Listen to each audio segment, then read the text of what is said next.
En Reno, Nevada, encuentran muertas a dos mujeres no identificadas. ¿Pueden unas pequeñas fibras conducir a su asesino?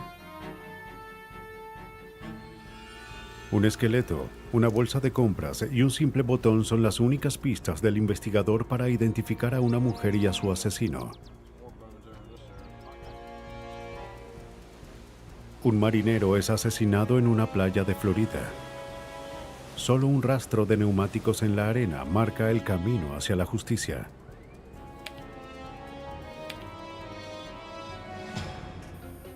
Las pistas sobre un asesinato a menudo no se ven a simple vista.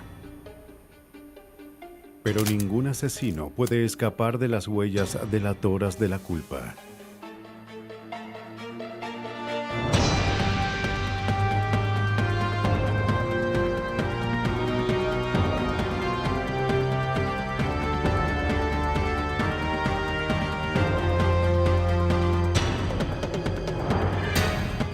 Los nuevos detectives.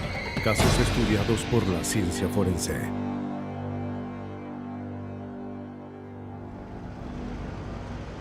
Reno, Nevada, es conocida como una ciudad para las apuestas.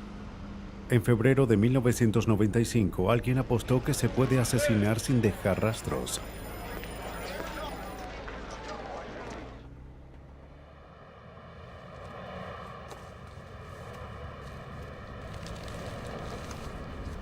Un hombre busca cosas para vender en un contenedor de basura, cuando hace un macabro hallazgo.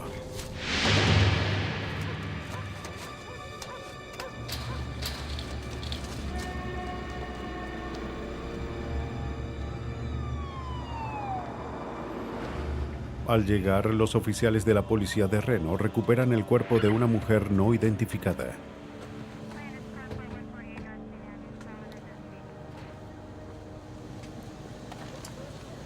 Estaba casi completamente camuflado entre los desperdicios. Para la policía, el mito del asesinato perfecto se disipó hace mucho tiempo. Hoy en día, la ciencia forense puede lograr condenas basadas en las más mínimas pistas. Pero en este caso, el asesino parece querer arriesgarse. Pudo haber abandonado el cuerpo en el desierto donde nadie lo iba a encontrar. En lugar de esto, elabora un complicado paquete, visible debido a su tamaño, esperando que el contenedor se vaciara antes de que lo encontraran. La complejidad de la envoltura era inquietante. El asesino introdujo a la víctima en varias bolsas grandes de basura, que había cosido cuidadosamente dentro de un saco de dormir. Envolvió el paquete en plástico amarillo y lo ató con varias cuerdas. Los análisis preliminares de los restos fueron realizados por el investigador principal, el detective David Jenkins. Tal grado de embalaje fue inusual debido a su complejidad e inmediatamente nos sugirió que requirió de mucha preparación y de mucho tiempo para embalar el cuerpo. Y eso no es común cuando un cuerpo es abandonado. De inmediato, la elaborada envoltura dio a la policía varias pistas importantes. El asesino necesitó tiempo para envolver a la víctima como una momia moderna y de un laboratorio muy privado donde pudiera ejecutar su macabro trabajo. Para identificar el cuerpo, los detectives examinaron los informes recientes de personas desaparecidas. Uno de los casos les llamó la atención. Con fotografías familiares y sus huellas dactilares, la policía confirmó que la víctima era Catherine Powell, quien había desaparecido el viernes anterior al descubrimiento del cuerpo.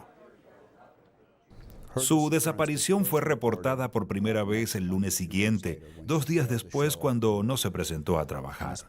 La señora Powell era maestra de escuela primaria, una profesora muy popular. Era muy querida por sus alumnos y el resto del personal, así que de inmediato cuando fue reportada como desaparecida, hubo una sensación de urgencia tanto por su personal como por su familia, quienes sintieron que su desaparición era mucho más siniestra que solo una simple inasistencia al trabajo. En su casa, los policías no vieron ningún signo de entrada forzada o de violencia. Pero cuando sus familiares vieron el apartamento, notaron que faltaban varias cosas, incluyendo una computadora portátil, una impresora, una cámara y su bolso.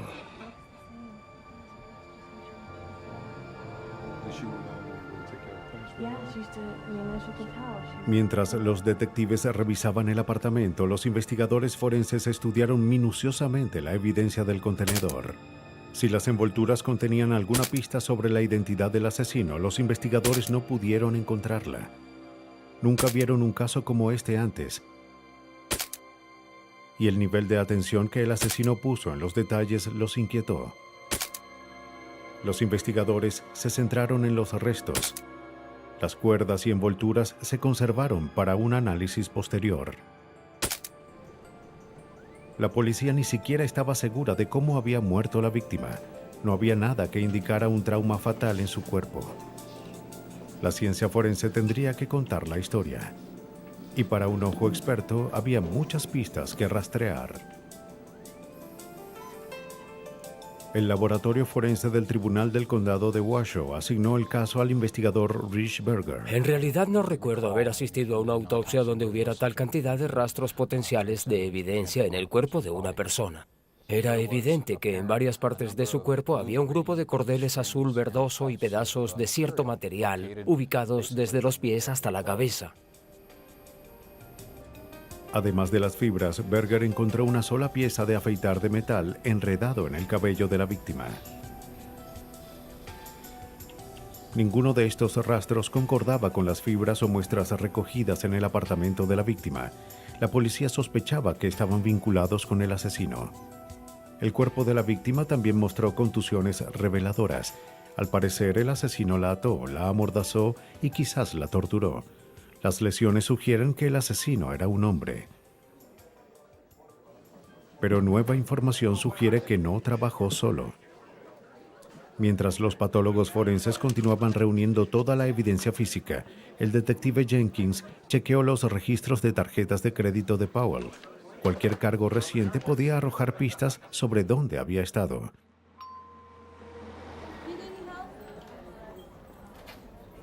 Notó que su tarjeta se utilizó para comprar un equipo de sonido de $2,000 el 5 de febrero, el mismo día de su desaparición. El empleado dijo que había conversado con la mujer que compró el equipo. Ella afirmó ser Powell. Se identificó como la señora Powell. Quería comprar un regalo para su hija por su boda. Después de hablar con su familia, sabíamos que la señora Powell no tenía hijos. El empleado le dijo a la policía que esa mujer no encajaba con la descripción de la víctima. También recordó un detalle importante: el tipo de camioneta que la mujer conducía.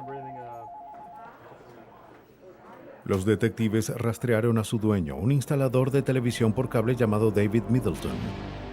Ese detalle nos permitió concentrar nuestros esfuerzos de investigación específicamente en un individuo, en lugar de solo en las circunstancias generales que rodeaban la desaparición de la víctima y el uso de sus tarjetas de crédito. La policía entrevistó a David Middleton en relación a Catherine Powell. Aunque hace poco había instalado el servicio de cable en su casa, dijo que solo hablaron brevemente. Afirmó no saber nada sobre su desaparición y asesinato o sobre su tarjeta de crédito.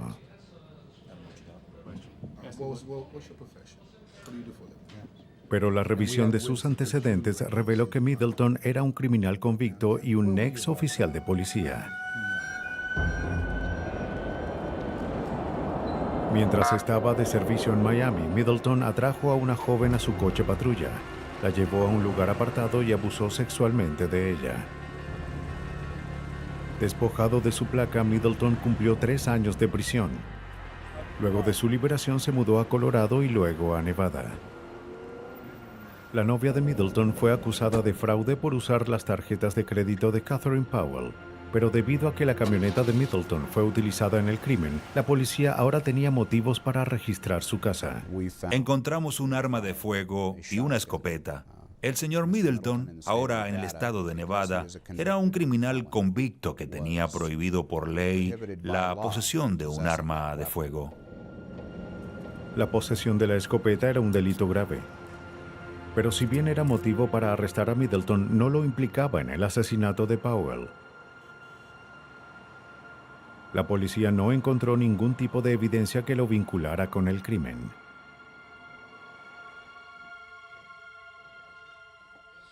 Middleton fue interrogado de nuevo. Esta vez cambió su historia. Ahora admitió haber iniciado una relación sexual con Catherine Powell. Dijo que estuvo con ella una noche, pero que se fue por una hora. Cuando regresó, estaba muerta. Se negó a ofrecer más información. Middleton era ahora el principal sospechoso en el asesinato de Catherine. Pero los investigadores no tenían evidencia real que lo relacionara con el crimen. En el laboratorio de ciencias forenses del condado de Washoe en Reno, las fibras que estaban adheridas al cuerpo de Catherine Powell no condujeron a los investigadores a ninguna parte. Desesperados en busca de pistas, examinaron de nuevo los hematomas en el cuerpo de la víctima. De inmediato se centraron en uno en particular. Tenía una inusual forma de media luna. Sospechando que era una marca de mordedura, el detective Jenkins buscó la ayuda del odontólogo forense Raymond Rosen. Vi solo algunas fotos de un cuerpo al que se le practicó la autopsia y pude notar un hematoma en la zona izquierda del pecho, casi hasta la axila. Era un hematoma que sobresalía de entre cualquier otra marca del cuerpo y tenía las características de una mordida. Confiando en que esta marca los conduciría al sospechoso, se practicaron rayos X e impresiones de yeso a los dientes de Middleton y se enviaron al Dr. Rosen. Se preguntaba con cuánta fuerza tendría que morder una persona para dejar un hematoma como el que estaba en la víctima. Se puede ver que queda una hendidura, no hay hematomas. Determinamos que hay que morder muy fuerte hasta que no se pueda soportar para crear una contusión. Así que, cuando vemos un hematoma en la piel, sabemos que hubo por lo menos más de 90 kilogramos de presión, que no es una situación agradable y que la persona va a gritar de dolor. Seguidamente, el Dr. Rosen comparó el patrón de mordida de Middleton con el hematoma en el cuerpo de la víctima. Colocó la radiografía de los bordes de la mordida sobre una fotografía con la marca de la mordedura. Los detalles de la radiografía coincidieron con el hematoma. Había un diente que tenía un patrón de desgaste y ese patrón también aparecía en el hematoma, así que fue una buena coincidencia. La marca de la mordedura confirmó que Middleton estaba con Powell cerca de la hora de su muerte. Un hematoma tan severo no era producto de un mordisco juguetón, pero tampoco era evidencia de asesinato. La policía necesitaba pruebas más concretas. Tan pronto las noticias del caso se difundieron, un informante anónimo llamó a la policía con una pista potencial. Middleton había alquilado una unidad de almacenamiento de gran tamaño en las cercanías de Sparks, Nevada. De inmediato se emitió una orden de allanamiento. Esa información fue importante, ya que por primera vez pudimos ubicar un lugar específico donde pudieron tener lugar las actividades que involucraron el embalaje del cuerpo y su ocultamiento.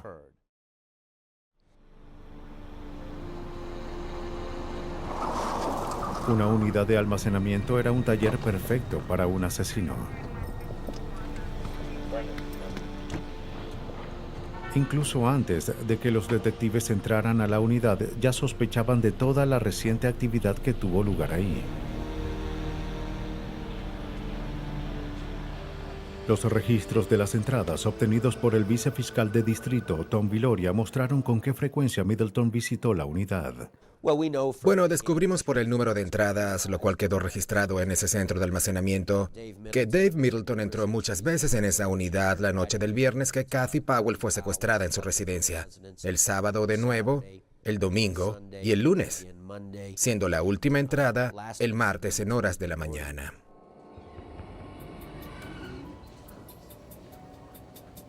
¿Estaba la policía en camino hacia un magnífico armario o la guarida de un asesino? Sabían que su caso contra Middleton dependía de lo que encontraran allí. Al principio, la unidad de almacenamiento parecía normal.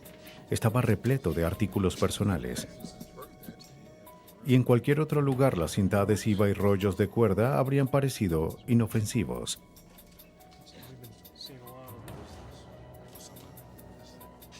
Cuando encontraron el equipo de sonido que se compró con la tarjeta de crédito de la víctima, sabían que iban por buen camino. Luego encontraron los artículos que faltaban en la casa de la víctima. Pero la policía ya sabía que Middleton había estado en su apartamento. La evidencia de robo no implica asesinato. Las esposas eran quizás un recuerdo de los días de policía de Middleton. Pero los restos de la ropa interior de la mujer y una pistola eléctrica no eran tan fáciles de explicar, sobre todo a la luz de lo que encontraron después. Un refrigerador acostado boca arriba. La parte inferior del congelador fue cortada y le habían abierto a los lados agujeros pequeños e irregulares para el paso de aire. Al parecer lo habían modificado como para guardar un cuerpo humano.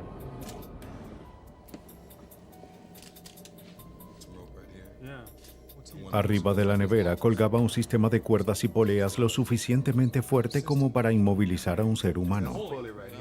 Los detectives comenzaban a imaginar las perversiones que tuvieron lugar aquí. Esta era una cámara de tortura.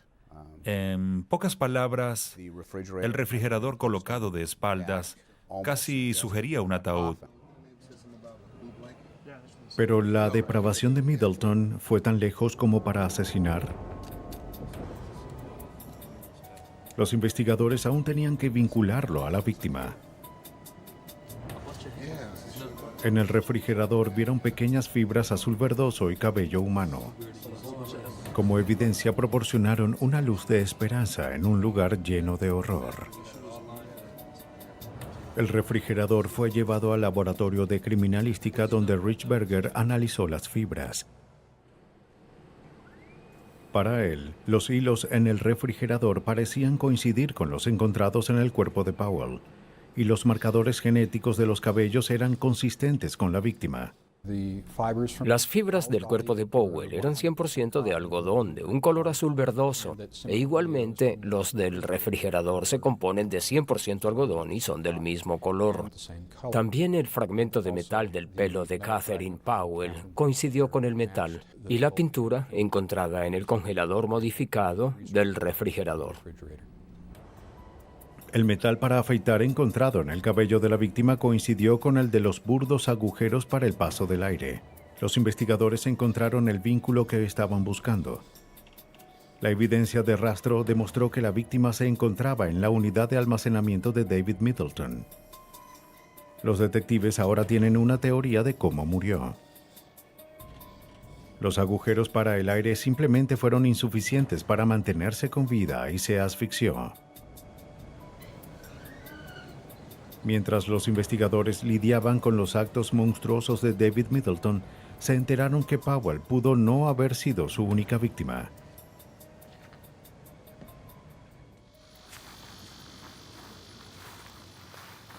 El 9 de abril, un hombre estaba paseando a su perro en las afueras de Verdi, Nevada. Encontró los restos del esqueleto de un ser humano. Estaban amarrados entre cuerdas anudadas y bolsas de basura. La policía llevó los restos al laboratorio de criminalística. Los expertos compararon el ADN con la muestra de un caso no resuelto de personas desaparecidas. Y hubo una coincidencia. Una verificación de los registros dentales confirmó la identidad de la víctima. Se trataba de Selma de Villa, quien trabajaba en uno de los casinos más grandes de la zona. Ella estaba desaparecida desde el 8 de agosto de 1994, el día exacto en que Middleton alquiló la unidad de almacenamiento.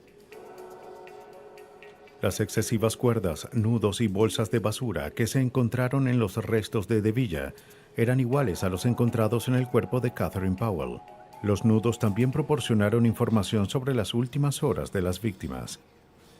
La tensión aplicada a los nudos mostró que ambas mujeres estaban vivas cuando fueron atadas de pies y manos y lucharon desesperadamente para liberarse antes de morir. Observamos específicamente los nudos de dos asesinatos diferentes y los comparamos, comprobando que se utilizaron los mismos tipos de nudos en ambos casos. El ADN de Villa fue comparado con los rastros de ADN encontrados en la unidad de almacenamiento de Middleton. Los resultados fueron irrefutables. Al igual que Powell, ella estuvo en la unidad. Pero también se encontraron los restos de ADN de varias personas allí. Si David Middleton era un asesino en serie, Powell y de Villa fueron las únicas víctimas encontradas.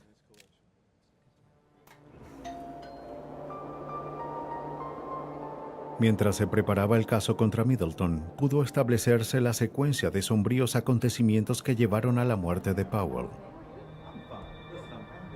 Es probable que Middleton, trabajando como instalador de televisión por cable, tuvo acceso a su casa con el pretexto de revisar el servicio de cable.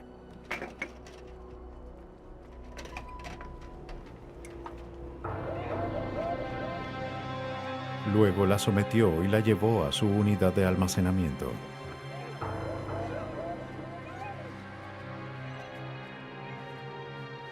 Ahí fue atada, maltratada y confinada al refrigerador sin aire.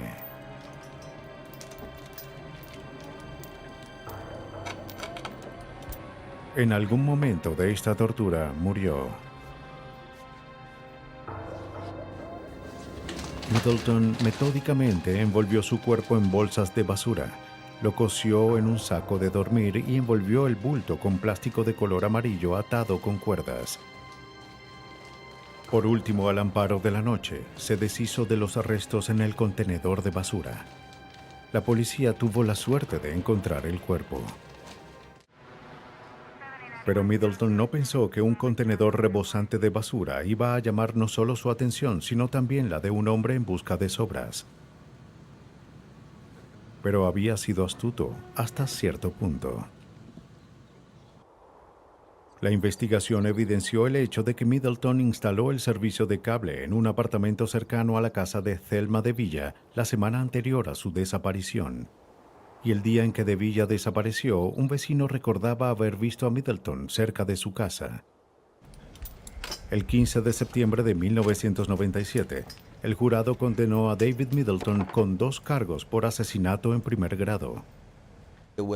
Sin la evidencia de ADN, sin las evidencias de rastros y fibras, sin la evidencia del metal, los expertos y, sobre todo, sin el testimonio de nuestro patólogo, no hubiésemos tenido ningún caso. Sin la evidencia de los rastros no tendríamos absolutamente nada. La evidencia fue tan convincente que Middleton fue condenado a 2 penas de muerte por inyección letal. Dave Middleton no es un asesino típico. Todo lo que puedo decir sobre este hombre, en comparación con la mayoría, es que sin duda tiene la inteligencia de un policía con la de un hombre de la calle. Y esa es una combinación muy peligrosa. Ya sea que un asesinato se haya cometido en una jungla urbana o lejos, en el campo, algún rastro del hecho va a quedar para ser contado. 22 de marzo de 1988. En lo profundo de un bosque al sur de San Luis, se inició uno de los casos más desconcertantes que la patrulla de carretera del estado de Missouri haya presenciado jamás. y tratamos de determinar si la tumba era reciente o de indios. Parecía tener poco tiempo. El caso involucró fragmentos de un esqueleto humano. ¿Se trataba de una muerte inocente de vieja data o era la víctima de algún monstruoso crimen actual? Haría falta usar algunas de las técnicas más especializadas de la ciencia forense para decidir. Los sargentos Don Biselli, William Conway y D.W. Cricht fueron de los primeros en llegar a la escena. Recibí una llamada telefónica del guardabosques y me informó que había descubierto algunos restos óseos. Llegué al campamento de niños exploradores y me dirigí al lugar de los hechos. La investigación se inició 4 meses antes. Raimo Pitkänen, un topógrafo de Finlandia y antiguo explorador águila, fue contratado para levantar un mapa del campamento de niños exploradores.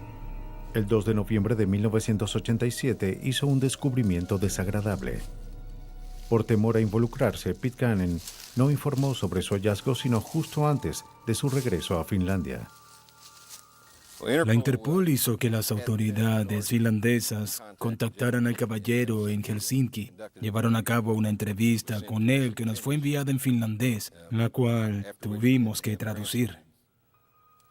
Durante casi una semana, los investigadores registraron el lugar.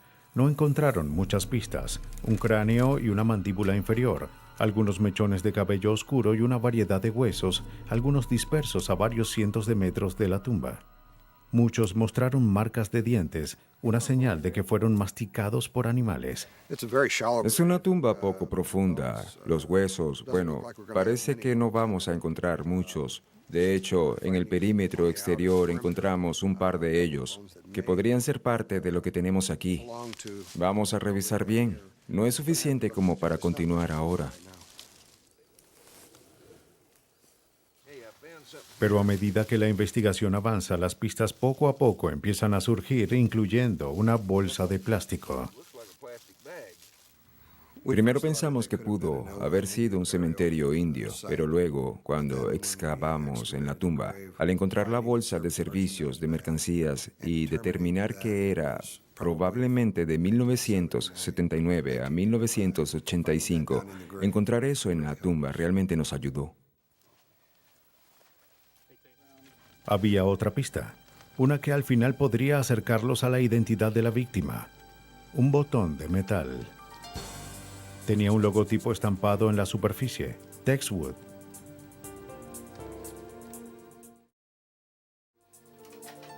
Las siguientes semanas fueron frustrantes para Conway y sus colegas. Las investigaciones preliminares sugieren que los restos quizás provienen de una mujer joven, de 25 a 30 años de edad, madre de 2 hijos o más. Con seguridad alguien informó sobre su desaparición. La víctima fue identificada primero como una mujer caucásica. Luego comenzamos a revisar reportes sobre mujeres caucásicas desaparecidas y encontramos unos cuantos que se ajustaban a la edad aproximada y al tamaño y peso del material que teníamos. De hecho, esta víctima podría ser especialmente fácil de identificar. Sus dientes estaban intactos. El cráneo y los dientes restantes no mostraron ningún trabajo dental ni señal de caries, lo cual es muy poco frecuente en nuestra sociedad, y pudimos descartar algunas de las personas desaparecidas que estábamos investigando. Pronto los investigadores descartaron a todas las personas desaparecidas de Missouri y las de media docena de estados aledaños. El esqueleto en el bosque no era de una persona desaparecida, o más bien nadie reportó a esta joven mujer como desaparecida. Los investigadores decidieron intentar otro tipo de enfoque. Contactaron al antropólogo forense Michael Charney de la Universidad Estatal de Colorado. Poseía un extraordinario talento para identificar personas a partir de los esqueletos más fragmentados. Con una habilidad casi milagrosa, a menudo podía determinar la edad y sexo, la raza, incluso reconstruir la apariencia facial de una persona desaparecida. Dije, espera un momento. Lo primero que noté fue que esta no es una persona blanca, es una persona oriental. Era alguien de origen mongoloide, amerindio, chino, japonés, esquimal o con esas características. Charney notó algo que los investigadores de la policía pasaron por alto. Las personas blancas y afrodescendientes tienen rostros relativamente largos y estrechos. Aquellos de origen mongoloide o asiático tienen rostros más anchos. Mientras tanto, los investigadores de la policía estaban logrando avances por su cuenta con otra evidencia física encontrada en la tumba. Su atención se centró en aquel botón con el curioso logotipo de Texwood. Pensamos cuando encontramos el botón que iba a ser fácil identificarlo. Tenía inscrita la palabra Texwood. Llamamos a Texas, tratando de encontrar a alguien que pudiera saber. Encontramos todo tipo de fabricantes con los nombres Tex y Texwood en Texas, pero no hubo coincidencias. Finalmente llamamos a la aduana de los Estados Unidos y luego de un par de horas recibimos una llamada para que contactara a un agente en Nueva York, el cual me puso en contacto con el representante de Texwood, quienes fabrican los pantalones jeans vaqueros marca Levi fabricados en Hong Kong. Texwood vendía pantalones vaqueros solo en el lejano oriente, con cortes delgados diseñados específicamente para figuras asiáticas. El retrato policial de la víctima se hacía más claro. Y lo que era más importante, correspondía con la imagen descrita por Michael Charney, una mujer delgada, asiática y de entre 25 y 30 años, madre de 2 o más niños. La probabilidad de que la víctima fuese asiática redujo drásticamente el campo de posibles víctimas. Pero, ¿quién era ella? De las muchas pistas investigadas por la policía, una implicaba a una persona desaparecida en Georgia, una mujer asiática. Los oficiales que investigaban el caso obtuvieron una foto de la mujer que enviaron a Charney. El enfoque de Michael Charney era simple en teoría, pero difícil en la práctica. Tomar una fotografía del cráneo y superponerla sobre la imagen de la posible víctima. La concordancia debe ser exacta si se logra una identificación. ¿Serían capaces Charney y su colega Anita Pitner de hacer coincidir las fotografías policiales con el cráneo encontrado en el bosque del campamento de niños exploradores? En este caso, si observamos los ojos y la nariz de cerca, la nariz aún no coincide, es demasiado ancha. La profundidad de la mejilla es muy grande o no lo suficiente en un lado. Los dientes no coinciden y el mentón aún está fuera de lugar. Después de intentar reorientar el tamaño y otras distorsiones, seguimos sin poder llegar a una coincidencia. Hasta ahora, casi todos los intentos para identificar a la víctima fracasaron. Charney hizo una última sugerencia: recrear el rostro de la mujer.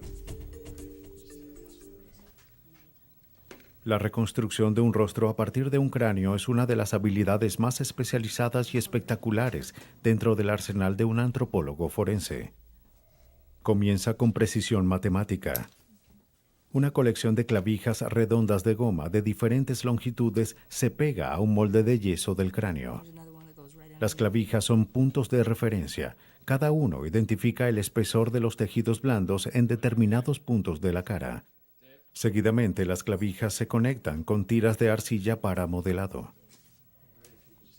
Poco a poco, la humanidad regresa. En las cuencas se colocan ojos de plástico y el cráneo vuelve a la vida. Modelando cuidadosamente, quizá frotando con una esponja húmeda, se le da textura a la piel. Un poco de pintura y una peluca negra van a completar la transformación. Por primera vez podemos vislumbrar a la víctima cara a cara. Al hacer una reconstrucción facial, no es tan importante que sea absolutamente precisa, pero que dé una idea de quién era la persona a alguien que esperamos pueda reconocerla. Cuando hacemos estas reconstrucciones faciales, por lo general es nuestro último intento. Ahora, ¿reconocería a alguien el rostro reconstruido por el equipo de Michael Charney? 24 de agosto. Una fotografía del rostro reconstruido apareció en el diario Despacho de San Luis. 3 días más tarde, 2 informantes afirmaron que la foto se parecía a una amiga, Ban Chi Naihaus. Una madre de 2 niños, era nativa de Tailandia. No la vieron desde finales de 1983. Ban Chi tenía un esposo, Richard Naihaus, un ex miembro del ejército a quien conoció en Bangkok durante la guerra de Vietnam. La primera vez que hablamos con el señor Nighthouse, nos pareció un ciudadano honorable. Tenía una linda casa, bien cuidada, en fin, un distinguido ciudadano en un buen vecindario. Era empleado, un empleado remunerado a tiempo completo, estaba criando 2 hijos por su cuenta, asistían a la iglesia, eran muy buenos estudiantes. Nighthouse tenía una explicación para la ausencia de su esposa. En diciembre de 1983, él y Banshee tuvieron una serie de amargas discusiones. Ella insistió en dejarlo a él y a sus 2 hijos y regresar a Bangkok. Era una historia que los oficiales no creyeron del todo. La manera de resolver el asunto era eliminando a Banshee tal como la víctima de la tumba en el bosque. Era muy colaborador. Me dio fotos de su esposa del álbum que podríamos usar si era necesario para la investigación. La fotografía no era ideal, pero Michael Charney hizo todo lo posible. Como cualquier fotografía, en el ángulo que sea, tienes que colocarla en los mismos 2 planos exactos. A pesar de las dificultades para adaptar la posición de la cara y el cráneo, al final Michael Charney no tuvo ninguna duda de que se trataba de Banshee. Cuando recibimos la noticia de nuestro laboratorio sobre que el Dr. Charney había encontrado coincidencias de las fotografías de Banshee y Nighthouse con los restos que recuperamos, el caso adquirió una perspectiva completamente nueva. Ahora sabíamos quién era nuestra víctima y también teníamos un buen sospechoso para comenzar, el señor Nighthouse. Los investigadores rápidamente descubrieron una serie de hechos incriminatorios. Richard Nighthouse y su esposa con frecuencia tuvieron violentas discusiones. Él tomó varios días libres en su trabajo en diciembre de 1983, en la época en que su esposa desapareció. Poco después, Nighthouse se divorció de Banshee y la eliminó como beneficiaria de su seguro. Y hubo un último descubrimiento incriminatorio. Al final descubrimos que fue líder de los niños exploradores, lo cual lo vinculó directamente con los restos encontrados en el campamento. Sabemos que participó en actividades de los niños exploradores con sus hijos durante muchos años. Para el momento, Richard Nighthouse era el principal sospechoso. Los investigadores decidieron invitarlo a un nuevo interrogatorio. Eligieron el momento con cautela. Un fin de semana cuando Nighthouse se encontraba en el campamento SF, cerca de donde el cuerpo de su esposa fue enterrado. Los oficiales informaron a Nighthouse que los restos que recuperaron se habían identificado como los de su esposa. Nighthouse admitió que empujó a su esposa, quien se cayó y se lastimó la cabeza. Cuando ella lo amenazó con llamar a la policía y dejarlo, llevándose a los niños, se inclinó sobre ella, puso la mano sobre su nariz y boca y la mantuvo así hasta que murió. Luego escondió su cuerpo en el congelador. La razón por qué no encontramos nada en los archivos de la computadora fue porque el esposo de la víctima jamás denunció su desaparición. Dijo que la llevó al aeropuerto y que regresó a Tailandia, pero en realidad él la asesinó. La mantuvo en el congelador de su casa durante 3 meses y luego la llevó hasta el rancho de los niños exploradores y la enterró. Richard Nighthouse fue declarado culpable de asesinato en primer grado. Ahora está cumpliendo una sentencia de cadena perpetua sin libertad condicional. El tiempo y los elementos dañaron el cuerpo de Banshee, agregando dificultad para encontrar a su asesino. Pero incluso pocas horas pueden hacer la diferencia entre resolver un caso y perder su rastro para siempre. En septiembre de 1983, 2 amigos cerca de Jacksonville, Florida, se sorprendieron al encontrar el cuerpo de un hombre. Estaba acostado de lado, al pie de una duna de arena. Su cabeza presentaba heridas graves. Los investigadores de la oficina del alguacil de Jacksonville respondieron rápidamente. No encontraron ninguna identificación en el cuerpo. Las únicas pistas eran un palo de billar roto y un conjunto de pisadas que conducían a algunos rastros de neumáticos en la arena. La policía trabajó cuidadosamente para reunir y proteger toda la evidencia. Las huellas de los neumáticos parecían la pista más prometedora para llegar al asesino. Tuvieron suerte de encontrarlas.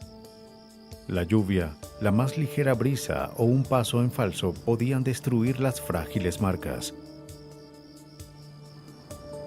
Preservar las huellas de los neumáticos requirió de conocimientos especializados. El mismo acto de hacer un molde podía destruirlas. La policía llamó al Laboratorio Regional de Criminalística de Jacksonville y al criminalista forense Ernest Hamm. La escena del crimen fue procesada con estos rastros en mente. Se fotografiaron las huellas de las pisadas y las de los neumáticos. Entonces hicimos un molde de yeso porque ese molde nos daría una verdadera imagen, una representación tridimensional del objeto que las hizo. El cuidado en el vertido fue crucial para evitar que el peso del yeso destruyera las huellas.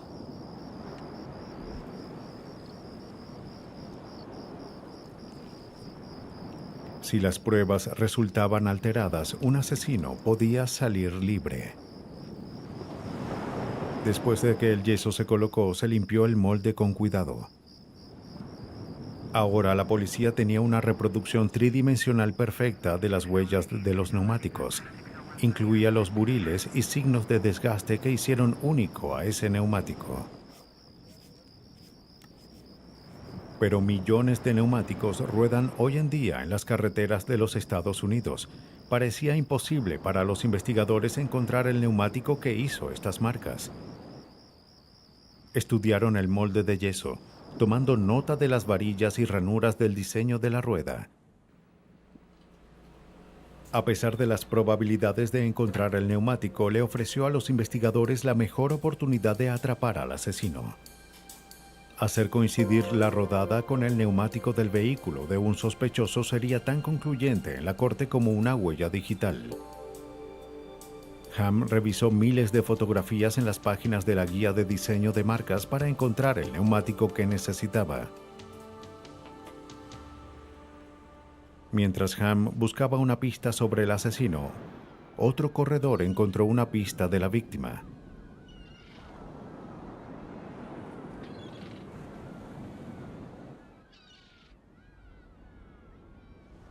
La cartera pertenecía a un marinero de 21 años que trabajaba en un barco atracado en la Estación Aérea Naval de Mayport, en Jacksonville. Un oficial de la nave fue llamado a la morgue. Confirmó que la víctima era Jeffrey Michael Russell. La autopsia se realizó en los restos de la víctima. Fue golpeado probablemente con el taco de billar encontrado en la escena. Este no tenía huellas dactilares que pudieran utilizarse. Después le dispararon en la cabeza a menos de medio metro de distancia. El patólogo recuperó una bala calibre .357 del cerebro de la víctima. Los compañeros de Russell dijeron que era muy querido y salió con sus amigos la noche que murió.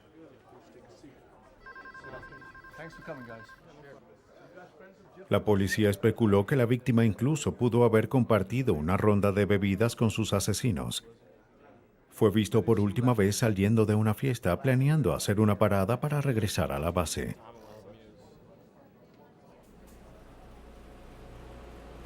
Mientras la policía rastreaba los movimientos de la víctima, Hamm continuó su búsqueda ardua, intensiva de las marcas de neumáticos.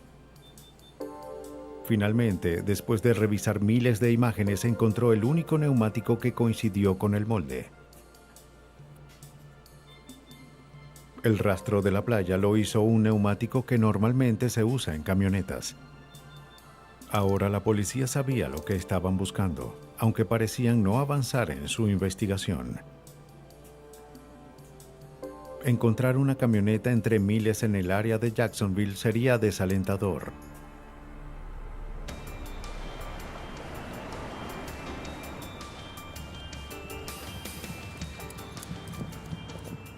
Pero entonces la policía recibió un golpe de suerte que les ahorró cientos de horas. Un oficial respondiendo a una llamada sobre un robo detuvo una camioneta sospechosa. El conductor trató de huir, pero pronto fue detenido y arrestado. Su nombre era Gregory Cockle. La policía inspeccionó su camioneta. Encontraron un arma debajo del asiento. Cockle era conocido por la policía. Era sospechoso por un caso de asesinato varios años antes, aunque nunca fue acusado. Pero su nombre salió a relucir más recientemente. La policía acababa de recibir una denuncia anónima sobre la cual Cockle se había jactado de robar y matar a un hombre en la playa. La pistola recuperada de la camioneta, un revólver .357, tenía el mismo calibre utilizado para matar a Russell. El oficial entonces se dio cuenta de que los neumáticos parecían similares a los involucrados en el asesinato de Russell. Hasta ahora, resolver el caso parecía una posibilidad muy remota. Ahora la policía tenía al principal sospechoso y posiblemente toda la evidencia para condenarlo. Para poder reafirmar los cargos, tendrían que vincularlo a la escena del crimen.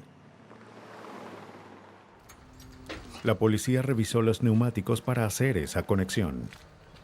Un oficial comparó el neumático delantero derecho de la camioneta de Cockle con una fotografía del rastro de las marcas. La forma en que lo describió erizaba la parte posterior del cuello. En realidad estaba viendo lo que le dije que iba a ver. El neumático era de la marca y modelo que estaban buscando. Pero la policía no estaba segura de si era el mismo neumático que dejó su huella en la arena. El trabajo de Ham no terminaba allí, aún tenía que encontrar la sección exacta del neumático que produjo la huella. Examinó cada pulgada de la huella del neumático en busca de cortes, gubias o desgaste que coincidiera con la porción capturada en yeso. Estas son las marcas que imprime un neumático mientras se conduce. Las mismas mostrarán una identificación positiva, son las que hacen único a este neumático. Pero cada milla recorrida desde la noche del asesinato agregó nuevas marcas de desgaste en el neumático y alteró las anteriores.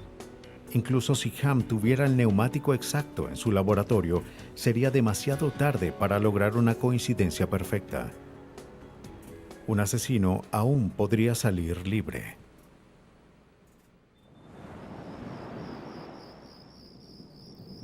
La policía de Jacksonville estaba armando un caso de asesinato basado en arena. Ahora se necesitan pruebas más contundentes. Después de un cuidadoso análisis, los investigadores encontraron marcas en el neumático de Gregory Cockle que coincidieron con el molde levantado en la escena del crimen. La policía necesitaba demostrar que el propio Cockle estaba allí. Esperaban que la .357 de Cockle fuera la pistola humeante que necesitaban. Si esta fue el arma exacta que disparó la bala mortal, los investigadores van a tener que demostrar que Cockle apretó el gatillo. Ham realizó 3 pruebas diseñadas para vincular el arma con el crimen. Nuestro primer examen es visual porque queremos ver si hay alguna otra pista en el arma antes de someterla a algún tipo de técnica de procesamiento, como en este caso, ya que se trata de una herida en la cabeza. Como es una herida en la cabeza a corta distancia, es posible que haya algún tejido nuevo en el arma. Pero esta prueba era un callejón sin salida. Ningún tipo de tejido o sangre se encontró en el arma.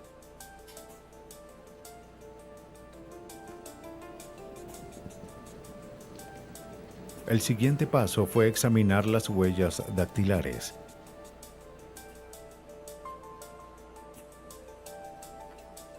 El arma se sella en una vitrina y se expone a vapores de éster de cianoacrilato o pegamento común.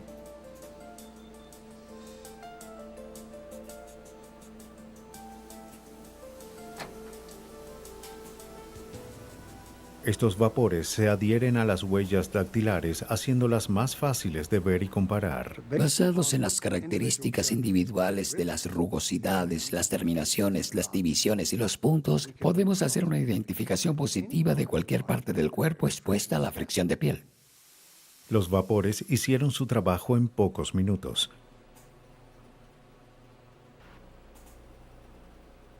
La huella en la pistola se comparó con las huellas de Cocal cuando fue arrestado. Coincidieron de manera perfecta. Esta huella digital solo demostró que Cocal sostuvo la pistola, pero no demostró que fue esa la pistola que disparó la bala fatal. Esto solo se puede determinar con una prueba de balística. Para compararla con la bala que mató a la víctima, la bala se coloca de lado a lado en un microscopio.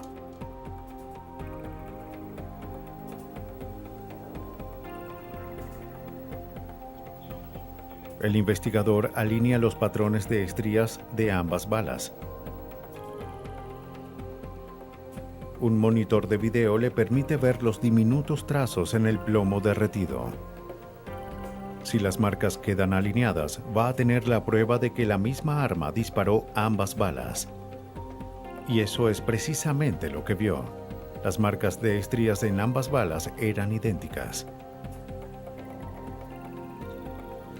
Los investigadores encontraron el arma homicida. Mientras la fiscalía se preparaba para el juicio, los eventos de la noche final de Russell salieron a la luz. Mientras hacía la parada de regreso a la base, fue recogido por Gregory Cocal y un amigo.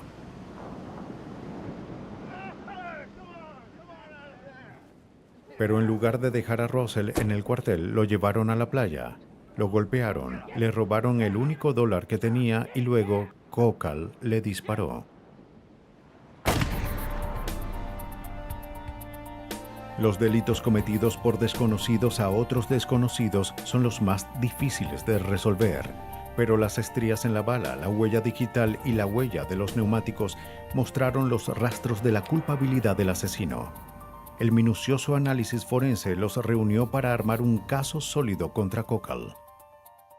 Esa era el arma que disparó el tiro fatal. La huella pertenecía a la persona que se sospecha de haber cometido el crimen. La naturaleza azarosa, sin sentido del asesinato hizo que Gregory Cocal y su cómplice recibieran severas condenas. Los forenses demostraron más allá de toda duda que Cocal disparó la bala mortal. Fue condenado a muerte. Su amigo fue considerado cómplice de asesinato y recibió 14 años. Durante años, la evidencia más obvia se utiliza para resolver un asesinato. Hoy en día, los meticulosos métodos de recolección de la policía y el procesamiento riguroso de evidencias por parte de los expertos forenses están ayudando a asegurar que nada se pase por alto. Algunas escenas de este programa fueron grabadas nuevamente, incluyendo imágenes de las investigaciones.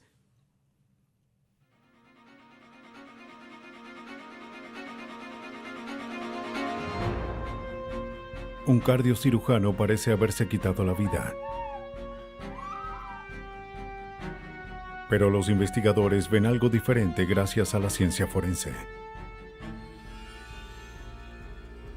Para resolver el brutal homicidio de una mujer, los investigadores se valen de técnicas forenses que no habían sido inventadas. Pero el tiempo está en su favor.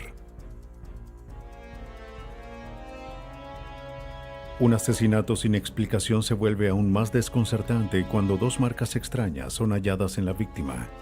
Pudieran significar nada, o todo.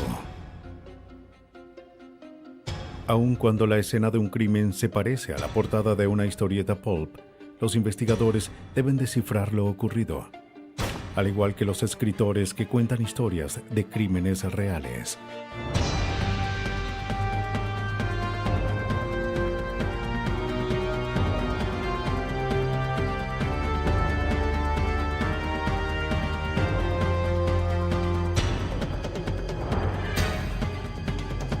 Los nuevos detectives, casos estudiados por la ciencia forense.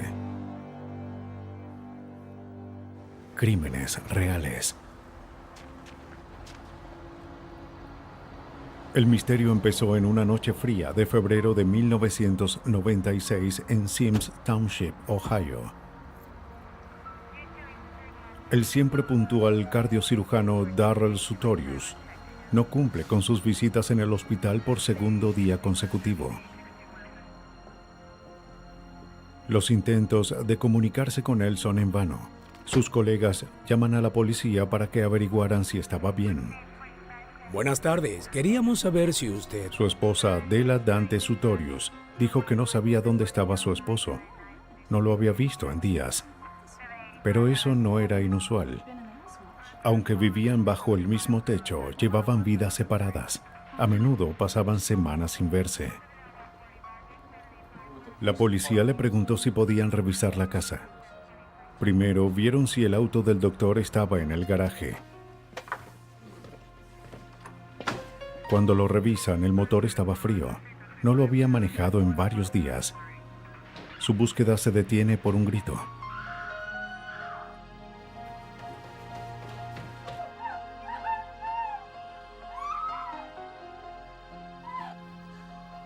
Darrell Sutorius fue encontrado en una habitación del sótano. Debajo de su cabeza había un pozo de sangre. Un revólver calibre 38 destellaba en la alfombra. Después de dedicar su vida a salvar a otros, parece que el doctor se había suicidado. Su esposa de poco más de un año ahora era viuda. Atención, necesito que un médico forense venga a la escena. Los oficiales en la escena no pudieron ver que este era el inicio de un caso que sería leído por cientos de miles de fanáticos del crimen.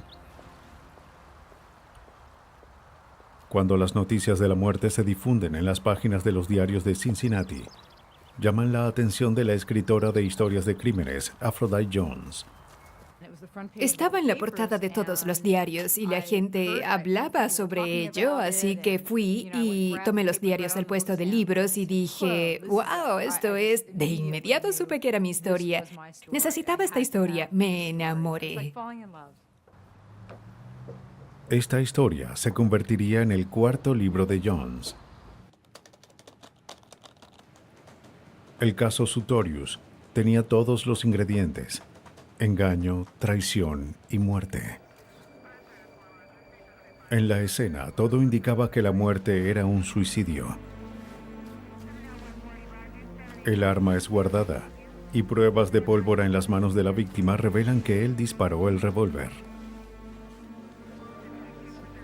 Para entender por qué la víctima se habría quitado la vida, la policía interroga a su esposa. Della les dice que estaban separados. Las pocas veces que se había encontrado con su esposo semanas antes, parecía enfadado y deprimido. Tenía buenas razones. Oh, Dios mío. Darrell y Della discutían a menudo, más que todo sobre dinero. Para mantener la paz, acordaron vivir en pisos diferentes de la casa que compartían. Della creía que su esposo se había suicidado para no enfrentarse a un doloroso divorcio. Mientras Della decía su versión, los forenses hallaban una historia diferente en la escena. Aunque pudo haberse sentido en soledad, la policía no estaba convencida de que estuviese solo cuando murió. Los investigadores no estaban listos para declarar un suicidio. La policía encuentra una segunda bala incrustada en la alfombra. Cuando examinan la pistola, descubren que se habían hecho no uno, sino 2 disparos. Aunque parecía extraño, según el forense Carl Parrott, había ocurrido en casos de suicidio. Algunos suicidios incluyen múltiples disparos. En algunos existe un disparo denominado disparo de prueba. Se cree que la persona dispara el arma para saber cuán ruidosa es. Pero hubo otra pista que no podía ser descartada. Entre las salpicaduras de sangre había una mancha en el cojín del sofá. De acuerdo a la posición de la marca, no era probable que él la hubiese causado mientras caía. Sutorius no pudo haberse suicidado y luego manchado algo con su sangre. Parecía que alguien alteró la escena. Parrott también observó algo extraño en la posición del cuerpo. La mano derecha de la víctima estaba extendida desde el sofá justo encima del arma. Parecía que el revólver había caído de sus dedos, pero la mancha de sangre descartaba eso. En la palma de la mano había salpicaduras de sangre. Esto indica que la superficie de la mano estuvo expuesta a la sangre que fue expulsada durante su último respiro. Pero la mano ahora estaba en esta posición. La posición de la víctima había sido cambiada después del disparo fatal. No había otra forma de explicar la sangre en su mano. La herida en la cabeza no se parecía a otras heridas de suicidio que el forense había visto. La entrada de la herida de bala estaba en la parte superior del oído derecho. Y la trayectoria era frontal, de 45.45 grados, y no era una herida de contacto. La herida de entrada estaba arriba detrás de la cabeza, y el arma tuvo que ser disparada desde una distancia. Las personas no suelen colocar el arma así. Es una posición incómoda, especialmente si estás abajo. No era lógico que un cirujano tan versado en anatomía se arriesgara a fallar el disparo. Ahora parecía que el doctor había sido asesinado. Las irregularidades en la escena eran incriminatorias, pero eso no bastaba. Primero había que probar que alguien más había apretado el gatillo. La sospechosa principal era la viuda de la víctima, Della Sutorius, pero no habría evidencia sólida. Muy poco, hace como... Para averiguar más sobre la relación de la pareja, los detectives hablan con amigos y familiares. El abogado del doctor declara que Darrell Sutorius tenía miedo de su esposa y quería terminar el matrimonio. De hecho, el mismo día en que su cuerpo fue encontrado, sus papeles de divorcio esperaban ser legalizados. Y creo que eso es. Esto contradecía lo que Della le dijo a la policía. O Sutorius había cambiado de opinión sobre el divorcio, o Della mentía. Tengo que terminar con esto. El caso en contra de Della se fortalecía. Se llama al asistente del fiscal en el condado de Hamilton, Tom Longano. La ciencia forense fue muy importante en el caso y el hecho de que ella había declarado que lastimaría a su esposo. También Darrell había dicho a familiares y amigos que tenía miedo por su vida, que Della había amenazado con matarlo. Parecía que Della había cumplido con sus amenazas, pero primero había hechizado a Sutorius. Los investigadores descubren que el solitario doctor la conoció a través de un servicio de citas y que solo 3 meses después se casó con ella, seducido por sus mentiras. La luna de miel duró poco. El estilo de vida ostentoso de Della Sutorius pronto se convertiría en páginas de violencia y engaño, al estilo de una novela policíaca. Ella fingía apellidarse Dante y a él no le importó. Ella decía que se había graduado en la Universidad de California y él nunca lo confirmó. Se hacía pasar por alguien que tenía enormes conocimientos de arte, etc.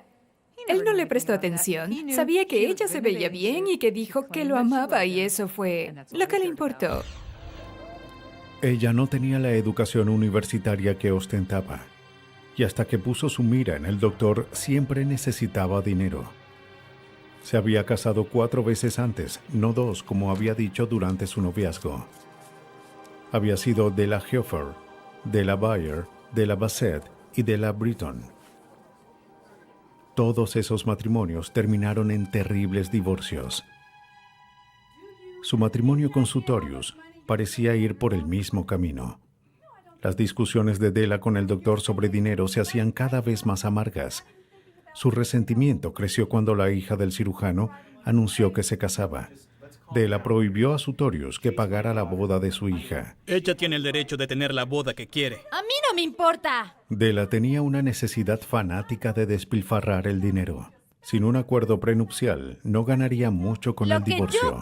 Ellos no tenían mucho tiempo de casados y según la ley de Ohio, ella no era beneficiaria de un gran acuerdo económico. Por otro lado, si él moría de suicidio o de causas naturales, ella heredaría cerca de $1 millón. Evitar el divorcio beneficiaría a Della. ¿Pero mataría a su esposo? Quizás. Sin embargo, se necesitaba más evidencia para probarlo. Un vistazo hacia su pasado reveló su historial de violencia. Había prendido fuego a un novio mientras él dormía. Amenazó a otro con un arma. Este tipo de violencia aumentó durante toda su vida. Pasó de solo lanzarle cosas a su esposo número 1, lanzar vajillas y esas cosas, a de repente, destruir propiedades como autos y otras cosas con el número 2, y luego destruir hogares y sacar cuchillos, y con el último esposo sacó un arma y apretó el gatillo en su cabeza. Estaba vacío, las balas no estaban, pero ella no lo sabía. No lo sabía, quería matar a David Britton. Él testificó eso, ella iba a volarle la cabeza. En el caso de Darrell Sutorius, parecía que Della había tenido éxito en sus planes asesinos. Sí, estoy buscando un arma. ¿Puede mostrarme una? Los investigadores rastrean el número de serie del arma que mató al doctor. Es un revólver 38. Estaba a nombre de Della Sutorius, quien la compró poco antes del asesinato. Creo que es un arma muy buena. ¿Ha tenido un arma antes? También averiguan que esta no era la única arma que ella tuvo. Le dispararé así. Un oficial recordó que varios meses antes del crimen, un hombre se le había acercado para entregarle un arma calibre 22. Tengo un arma en la maleta de mi auto. Dijo que pertenecía a su esposa y que ella había amenazado con dispararle. Ese hombre era Darrell Sutorius. El oficial le dijo que entregara el arma en la estación de policía y que levantara cargos de violencia doméstica. Entregó el arma, pero no presentó cargos. A la estación. Él pensó que al sacar el arma estaría a salvo. No sabía que ella iría a comprarse otra arma. En el blanco... El dueño de la tienda donde Della compró la segunda arma recordó que ella era una cliente difícil. La bala... Él le dijo a la policía que aunque una lección de tiro estaba incluida en el precio, ella no la necesitaba. Así. Era una tiradora natural. Con la pistola cargada en mano, ella le dijo que no dejaría que su esposo se divorciara de ella. Pero esas amenazas no bastaban para arrestarla. Los investigadores tenían que colocarla en la habitación con la pistola.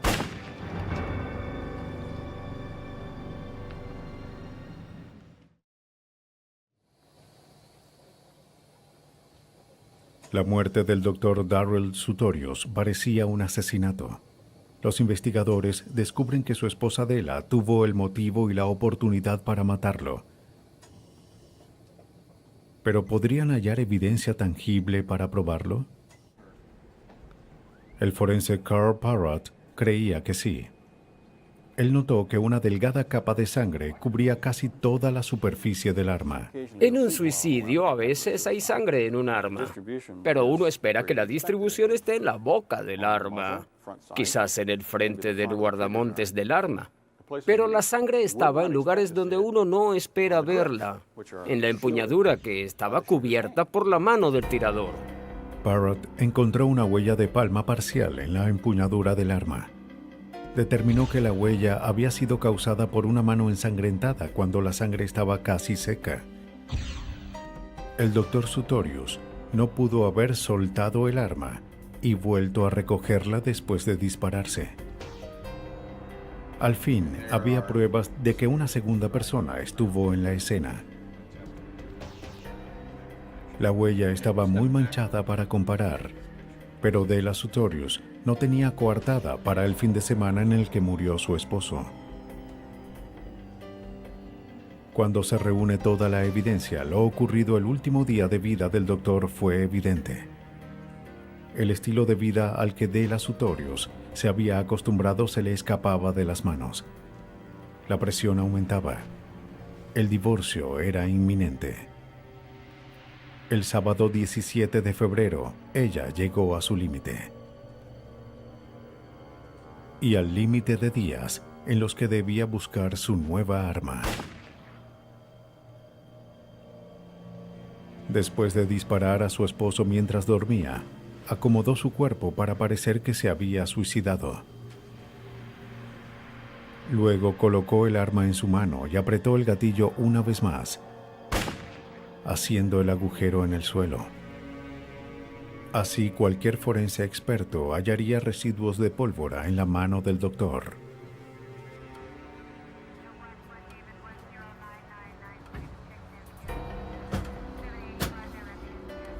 El 27 de febrero de 1996, la viuda es arrestada por el asesinato de su esposo. En su libro La red de Dela, Aphrodite Jones describe los últimos momentos del juicio 4 meses después. La saga completa de Dela, Dante, Fay, Hall, Hoover, Bayer, Bassett, Britton, Sutorius terminó en junio de 1996. Una lágrima rodó por su rostro mientras escuchaba los alegatos. Luego se desmayó en la silla cuando el jurado anunció el veredicto: culpable de homicidio agravado por la muerte de su esposo. La viuda fue condenada a cadena perpetua. Pasarán 70 años antes de que tenga oportunidad de obtener libertad condicional. Aunque muchos homicidios son resueltos con herramientas a la mano, a veces las pistas y la víctima deben esperar a que las nuevas tecnologías revelen sus secretos. Los escritores de historias detectivescas Don Weber y Charles Bosworth Jr. se hallaron en el medio de un caso similar en junio de 1978. En el tranquilo pueblo de Wood River, Illinois.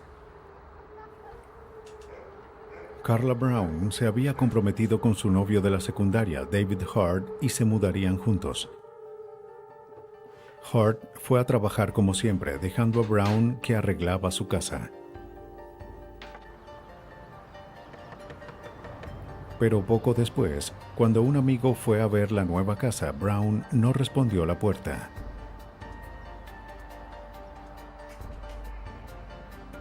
Después del trabajo, Hart le enseñó la casa a su amigo. No entendía por qué su prometida había salido y dejado la puerta sin seguro. ¿Carla? Mientras caminaban por la casa, la razón se hizo evidente. ¡No! ¡Carla! ¡Carla! Carla Brown apenas empezó a desempacar cuando fue atacada. La policía la encontró arrodillada y su cabeza inclinada en el interior de una cubeta de agua. Sus manos estaban atadas detrás de su espalda. Estaba desnuda desde la cintura para abajo. La policía interroga a David Hart. Estaba inconsolable.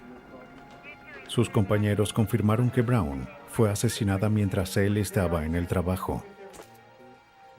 No era sospechoso. Los detectives buscan pistas en la escena. Se usaron cables eléctricos para atar las manos de la víctima. Tenía 2 lesiones lineales en su rostro y cuello. Fue abusada sexualmente. Unos calcetines atados en su garganta indicaron que fue estrangulada. En un extremo del sofá, había un pozo de agua teñido de rosa por la sangre de la víctima. Había más sangre desde el sofá hasta el cuerpo. Pero la pista más sorprendente no estaba en el suelo, sino arriba.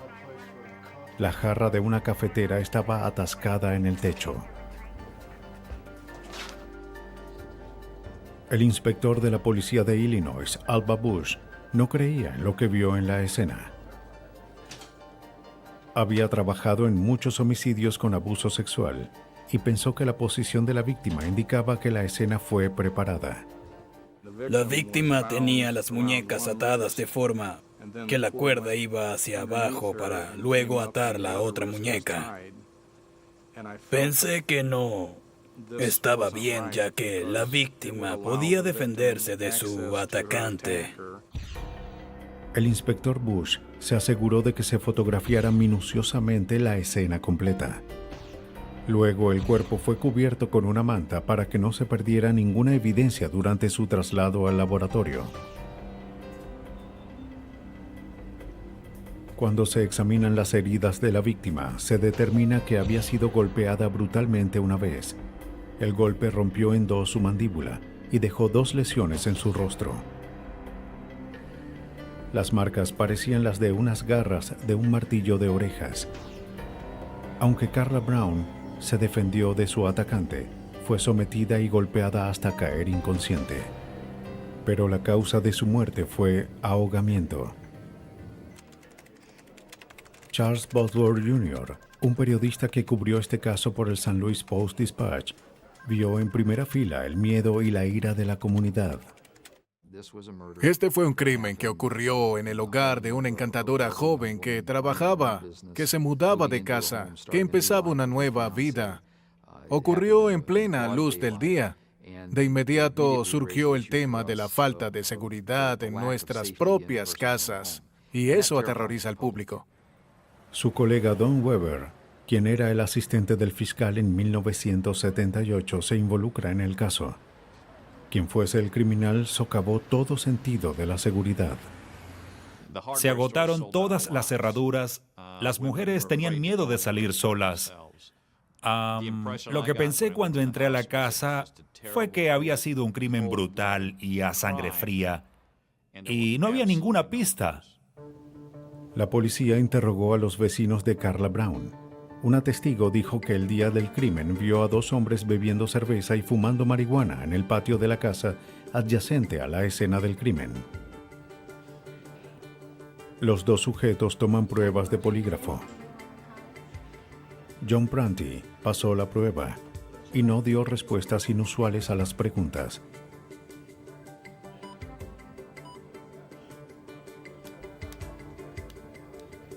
Pero cuando Dwayne Conway tomó la prueba, los resultados no fueron concluyentes debido a una perturbación emocional.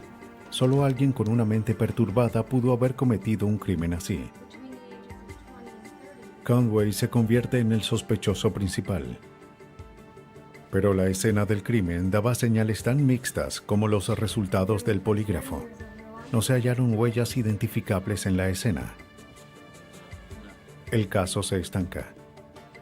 Un año después, aunque el asesino de Carla Brown seguía libre, la investigación es cerrada.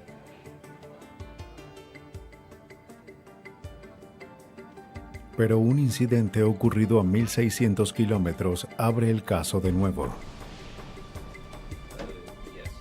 Un caso de homicidio puede estar cerrado, pero nunca es olvidado. Así ocurrió con el caso de Carla Brown.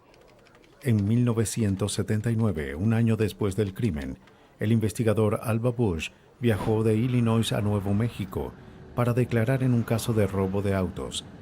Cuando el juicio se retrasa, pasó el tiempo en un seminario sobre una nueva tecnología forense, mejora de imágenes fotográficas. No tenía idea de que este seminario sería clave para el caso Brown. El conferencista de ese día fue el forense Homer Campbell. En la mayoría de las fotografías hay más información de lo que uno cree.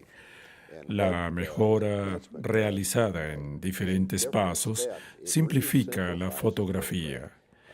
Hace que los bordes sean más claros, permite que veamos los segmentos de forma diferente.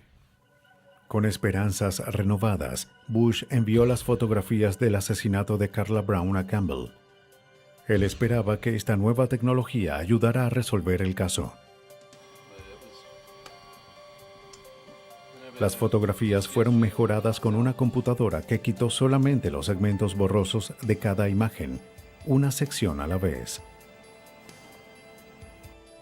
En el caso Brown, los resultados fueron dramáticos. Campbell llamó a Bush con los hallazgos iniciales. La segunda herida en el rostro de la víctima fue causada cuando el asesino la golpeó con las patas de metal de una mesa que no se veía claramente en una fotografía. El anterior prometido de la víctima, David Hart, aún tenía la mesa de la televisión. Cuando la policía la observó nuevamente, descubren rastros microscópicos de sangre y una hebra corta de cabello rubio, pero no hallan huellas. Aunque el arma había sido encontrada, el asesino seguía libre. Pero la mejora de las fotografías reveló evidencia aún más sorprendente de la brutalidad del asesino. Fue como si hubiese lanzado una bomba cuando me habló de las mordeduras en el cuello. No podía creerlo, dije, ¿qué mordeduras? y dijo que sí tenía mordeduras en el cuello. La imagen mejorada reveló que la víctima recibió una brutal mordedura durante el ataque. Como la mordedura fue hecha cerca del momento de su muerte, las heridas no se curaron, pero eran muy borrosas para llamar la atención hasta ahora. Lo primero es examinar la herida y determinar qué detalles son visibles. ¿Se pueden ver las características generales? ¿Se pueden ver las características individuales? Quizás detalles únicos aquí o allá que la hagan diferente de algo más. Campbell determinó que el asesino de Carla Brown tenía una boca pequeña con dientes torcidos. Después de un año sin pistas, este fue el primer indicio encontrado por la policía. Sabíamos ahora que había algo que podíamos vincular con el asesino. Algo personal, algo que él no cambiaría. Recuerdo que estaba emocionado ya que pensé que este sujeto tendría que arrancarse todos los dientes, al menos los del frente, para escapar de este tipo de evidencia. A principios de los 80, los forenses dependían cada vez más de las características únicas de las mordidas. El sospechoso principal, Dwayne Conway, fue obligado por la corte a dar una impresión de sus dientes superiores.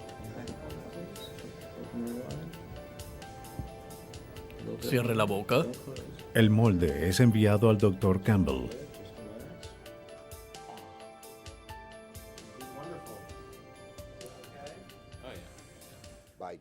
Al analizar los dientes, observamos de nuevo sus características generales. Miramos las características únicas de los dientes. Buscamos algo diferente que los hiciera únicos. Pero las fotos no dieron información suficiente. Sin una vista clara de la mordida, el caso se estancaría. Este es. Con obstáculos a cada paso, este era el único camino para los investigadores. Empiezan el papeleo para desenterrar los restos de Carla Brown. Pero la investigación avanza en otro frente. Los detectives descubren que la nueva ciencia de perfiles psicológicos ayuda a los oficiales de todo el país a resolver casos. Bush y sus colegas se preguntaban si un perfil podía ayudarlos a entrar en la mente del asesino de Carla Brown. Reúnen todas las fotos de la escena del crimen y se trasladan a 1.287 kilómetros a la Unidad de Ciencia Conductual en Quantico, Virginia. Allí el criminólogo John Douglas analiza las imágenes y hace una sorprendente predicción. Douglas era simplemente increíble. Él empezó a hablar justo después de ver las fotografías y dijo que la escena fue preparada y que si íbamos a exhumar el cuerpo de Carla, debíamos difundirlo bastante en las noticias. Dijo que ese sujeto, el asesino, nos llamaría, nos contactaría y querría involucrarse en la investigación. El momento en el que llegó esta noticia no pudo ser mejor. En mayo de 1982, 4 años después del crimen, obtuvieron el permiso para exhumar los restos de Carla Brown. Como recomendó el criminólogo, la policía y los medios cooperaron e hicieron del procedimiento un evento público. Para alterar al asesino, los investigadores difunden el hecho anteriormente desconocido de que la víctima tenía una mordida en su cuerpo y que un arresto era inminente. Según Don Weber, asistente del fiscal, se trató de una guerra psicológica. Tratamos de poner nervioso al asesino. Lo había superado. Pensó que se había salido con la suya. Estaba orgulloso y Douglas dijo que lo pusiéramos nervioso. Mientras se tomaban nuevas fotos de las mordidas de la víctima, la oficina de Weber recibe una llamada del amigo del sospechoso principal. Durante su reunión en la oficina sobre este caso, mi secretaria entró y dijo que John Prine estaba en el teléfono. Aunque Prunty había pasado la prueba del polígrafo y no era sospechoso, se comportaba como el asesino. El criminólogo dijo que el asesino trataría de involucrarse en la investigación. Eso fue lo que hizo John Prunty. La publicidad sobre la exhumación de Brown y la mordida también hizo que nuevos testigos dieran información crucial a los investigadores. Él me dijo que tenía una mordida. Dijeron que una semana después de la muerte de Carla Brown, Prunty describió la escena del crimen a sus amigos minuciosamente, incluyendo detalles sobre la mordida. La única forma en la que él pudo saber sobre la marca 3 años antes de la policía era que él mismo hubiese causado la herida.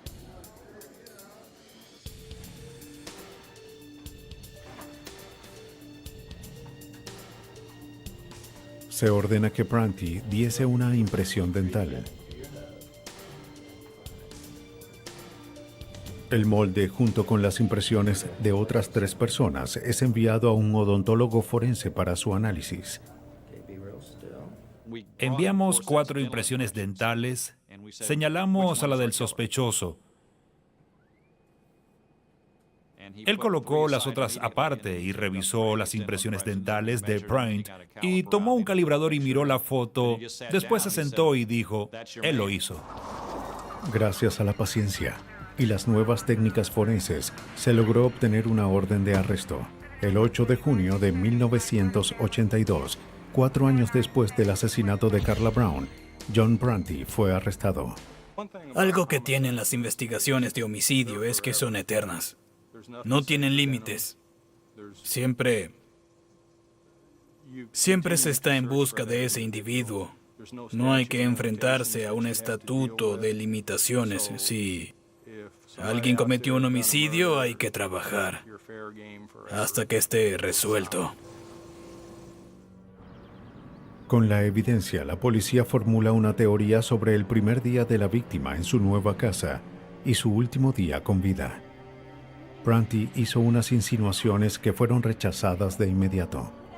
La discusión escaló hasta que Prunty mordió a Brown en el cuello y golpeó su rostro con la mesa de la televisión, desmayándola. Trató de revivirla echando agua en su rostro con la jarra de café. Vamos, despierta. Cuando fracasó en sus intentos, la vistió y ató calcetines en su cuello para ocultar la mordedura. Ató sus manos y colocó su cabeza en la cubeta de agua donde se ahogó. Después de abandonar la escena, Prunty se lavó la sangre de las manos en el hogar de su vecino Dwayne Conway. Gracias a los avances en la mejora de fotografías, odontología forense y perfiles psicológicos, el asesino de Carla Brown finalmente fue llevado ante la justicia. Esos segundos, el periodo que Don Weber odió más que nunca, fue mientras el veredicto pasaba del presidente del jurado al alguacil y al juez. Cuando leyó el veredicto de su primer juicio, el juez dijo solemnemente, el veredicto que el tribunal me ha entregado dice lo siguiente, el jurado halla al acusado John Prunty culpable de homicidio. El 27 de septiembre de 1982, Prunty fue sentenciado a 75 años en prisión.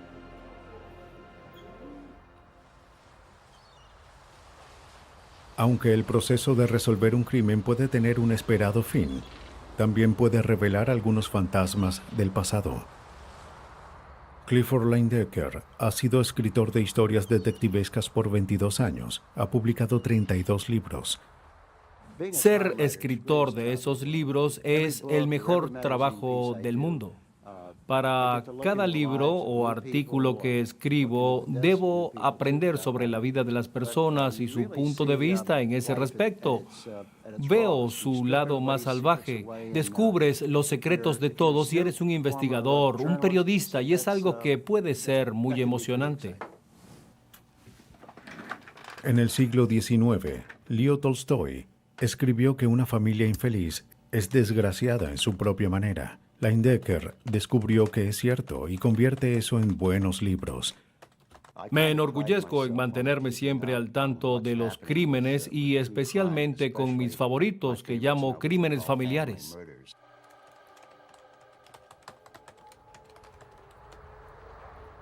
En 1993, Leyendecker supo de un caso brutal de asesinato en el pueblo turístico de Steamboat Springs, Colorado.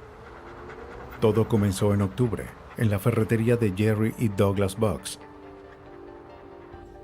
Esa mañana, Jerry no había llegado al trabajo y Douglas estaba preocupado. Douglas trató de comunicarse con él por teléfono, pero nadie respondió.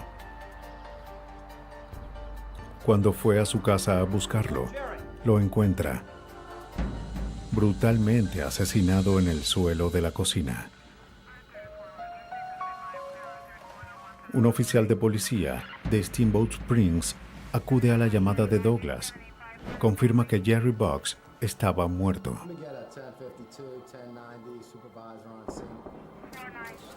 Aunque había una herida profunda en la frente de la víctima, la muerte fue causada por 2 disparos en la espalda. El detective Rick Krotz acude a la escena y nota algo inusual. Al ver el cuerpo de Jerry Boggs, vi una marca en su oreja y en su mejilla derecha y no podíamos determinar qué la causó. La marca era rojiza y circular y había una mancha en el lóbulo de la oreja. Al principio pensamos que fue el cañón del arma empujado en su cabeza, que el cañón había causado la herida y la marca por el arma. Una pala ensangrentada es hallada en la escena del crimen. Dio otra posible explicación para las marcas. Si la víctima fue golpeada con ella, los remaches pudieron haber causado las lesiones. La policía también encuentra una bala y gotas de sangre en el suelo junto con pozos de sangre. Mientras el agente Tom Griffin revisaba las salpicaduras, descubre la brutalidad del crimen cometido. Esta convergencia de manchas, esta convergencia tridimensional estaba debajo de la viga del techo. Esta viga tenía una cubia circular que al parecer fue causada por el borde de la pala cuando ésta golpeó la viga.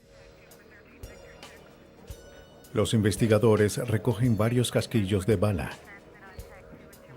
Quizás pudieran llevar a los investigadores al asesino. Expertos forenses continúan formando el caso.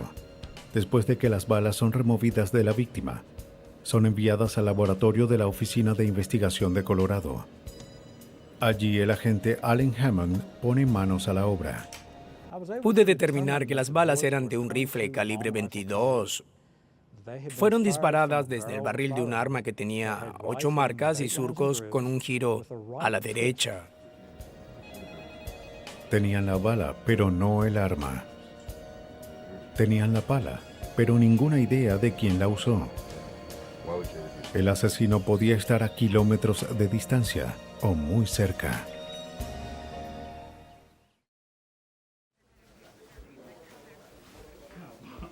La policía de Colorado tenía pocas pistas y casi ningún sospechoso en la muerte de Jerry Boggs. Primero hablan con el familiar más cercano a la víctima, su hermano Doug. Doug Boggs halló el cuerpo. En ese momento casi todos pensaron que estaba relacionado, que era un sospechoso. Lo hallé cuando fui a buscarlo. ¿A qué hora? Se toman muestras de sangre y cabello de Doug Boggs y se comparan con la evidencia en la escena. No concuerdan. Doug no era el asesino,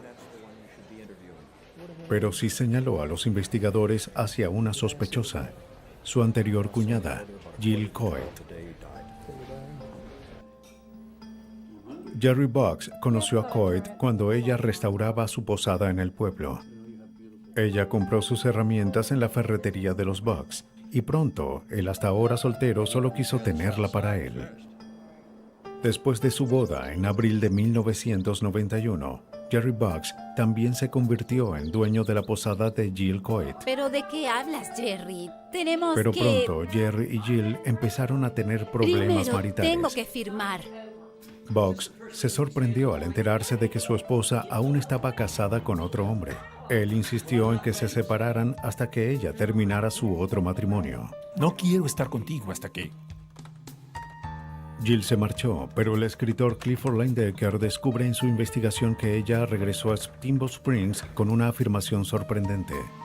Jill o alquiló o pidió prestado a un bebé y fue a Steamboat Springs y dijo a todos en el pueblo que esa era la bebé de Jerry y que era un hombre cruel que la había botado de su casa y que no la quería ni a ella ni tampoco a la pequeña. La niña no podía ser de ninguno de los dos. Jill Coit había tenido una histerectomía parcial años antes y no podía tener hijos. ¿Qué era lo que pretendía? Para averiguarlo, Boggs contrató a un detective privado. Su informe fue sorprendente. Los investigadores descubrieron el secreto de Jill y, claro, se lo contaron a Jerry. Coit no solo estuvo casada una vez, sino 11 veces antes de conocer a Jerry Boggs, con 9 hombres diferentes. Al igual que su matrimonio actual, varios de ellos coincidieron. Boggs anuló su matrimonio y después Coit lo demandó por su parte en la posada. El caso fue amargo. Los investigadores se preguntaban si ese era motivo para un asesinato. Si la gran cantidad de matrimonios que tuvo Coit no bastaba, la policía halló otro secreto de su pasado. En Texas, uno de sus anteriores esposos también murió de forma repentina décadas antes. Cuando empezamos a investigar a Jill Coit, pudimos descubrir que ella tuvo varios matrimonios y varias veces estuvo con 2 personas. Descubrimos que ella era la sospechosa principal en el asesinato de uno de sus esposos, William Coit, de Houston. Eso fue 21 años antes y... Bueno, cuando averiguamos sobre ese asesinato, vimos que ambos eran muy similares. Al igual que Jerry Boggs, William Coit recibió un disparo a corta distancia y las balas calibre 22 traspasaron sus pulmones. Por falta de evidencia, Jill Coit no fue acusada de la muerte de William Coit. Parecía que la historia se repetía. Los investigadores del asesinato de Jerry Boggs se enfrentaban a las mismas circunstancias. Pero una de las vecinas de Jerry Boggs dio una información sorprendente. Dijo que el día del asesinato vio a 2 hombres caminando hacia su casa. Lo que llamó su atención fue que llevaban abrigos gruesos en medio del otoño. Se dio cuenta de que uno de ellos en realidad era una mujer con un bigote falso. El abogado de Jerry Boggs confirmó que él y su esposa vieron a una mujer disfrazada de hombre cerca del tribunal. Definitivamente era Jill Coit. Descubrimos después en la investigación que fue Jill Coit. Ella se vistió como hombre y se colocó un bigote y usó ese disfraz para seguir a Jerry Boggs. Ya saben, para espiarlo. La policía sospechaba que los 2 sujetos misteriosos eran Jill y su novio Michael Backus. Pero Jill Coit dijo a la policía que en ese momento ella y Backus estaban acampando. La policía no tenía pistas sólidas para arrestarlos. Cuando la investigación se estancó, Coit fue al aeropuerto con boletos hacia México. La policía solo pudo ver mientras abordaba un avión hacia la libertad.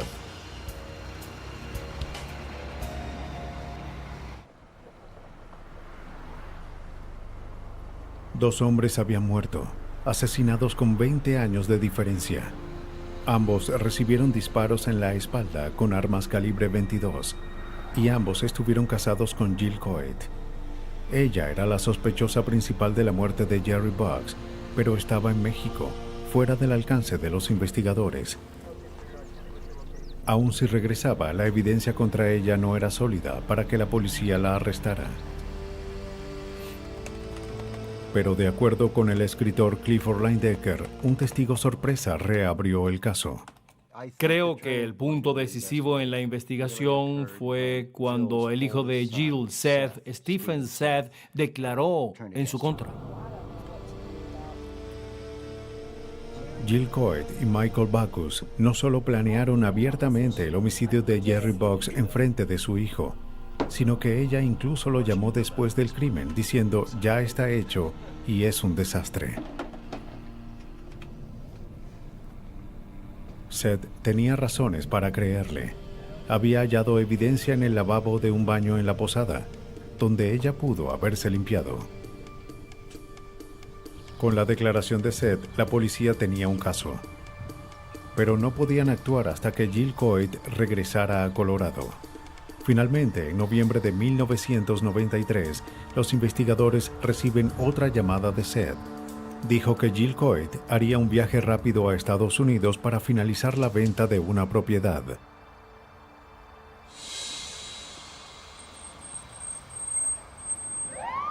Aunque ella se escabulló en el pueblo durante la noche, la policía la estaba esperando. Resultó que Jill Coed y Michael Backus se quedarían en Steamboat Springs más de lo planeado. ¡Las manos en el auto! ¿Por qué? Cuando los detectives registraron a los sospechosos, hallaron cartuchos usados calibre 22 en el cenicero. Y luego hallaron algo que no estaban buscando. Un arma paralizante. Mira esto. Un arma paralizante tiene 2 electrodos que dan una descarga no letal de 100.000 voltios. Puede incapacitar a alguien por varios minutos. En ese momento, las extrañas marcas en el rostro y cuello de la víctima empezaron a tener sentido. Pero los datos forenses sobre armas paralizantes eran escasos, ya que raramente son letales. El detective Krauts pidió ayuda al forense del condado de Arapahoe, Michael Doberson. Solo al medir la distancia de los electrodos en el arma pudimos compararlos con los de la herida que vimos en la foto y descubrimos que estas heridas tenían la misma distancia que los electrodos en el arma. Aunque las fotografías dieron algunas pistas sobre las marcas en el cuerpo, solamente los tejidos de la víctima probarían que un arma paralizante causó las marcas. Si los investigadores hallaban daños consistentes con el uso de un arma paralizante, vincularían a Jill Coed con la escena del crimen. Pero hasta ahora, los restos de Jerry Boggs llevaban 10 meses enterrados. Fueron exhumados para hallar evidencia. Doberson encontró algo. No solo había una lesión en la mejilla, sino varias marcas similares de heridas o raspones en el lóbulo y en el exterior de la oreja. Las muestras de las heridas son analizadas. Como el tejido de la piel puede recibir cargas eléctricas, un voltaje alto puede alterar su estructura. Cerca de la superficie del área dañada, la piel se había reducido. Los núcleos cargados de todas las células habían empezado a migrar debajo de la superficie, como limaduras de hierro en un imán o un banco de peces en una corriente. Pero esta corriente no era de agua, era una corriente eléctrica abundante. Para Doberson, los resultados eran concluyentes. La piel tenía todas las señales de una herida eléctrica. El arma paralizante en el auto de Jill Coed la vinculó con las heridas en el cuerpo de su ex esposo. Después de meses de investigación, la policía sabía lo que ocurrió el día en que Jerry Boggs murió. Jill Coed y Michael Backus emboscaron a Jerry Boggs después de llegar a casa. La víctima fue atacada con el arma y luego golpeada con una pala. Después de 3 disparos, el crimen estaba hecho. Cuando su esposo regresó, ella usó... El libro de Clifford Leyendecker, Votos envenenados, cuenta el final de esta horrible historia. El jurado deliberó solo 5 horas antes de emitir veredictos en contra de ambos acusados y hallarlos culpables. Ella eligió el pueblo equivocado, el hombre equivocado y la familia equivocada. Fue lo que Douglas Box dijo sobre ella después de los veredictos. Por sus crímenes, Jill Coit y Michael Backus fueron sentenciados a cadena perpetua. La evidencia forense de la escena y de la tumba reveló el misterio.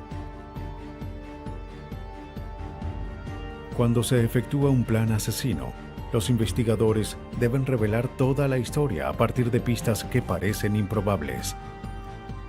Mientras los criminales crean que están por encima de la ley, siempre habrá historias de crímenes reales. Pero la ciencia forense siempre escribirá el último capítulo.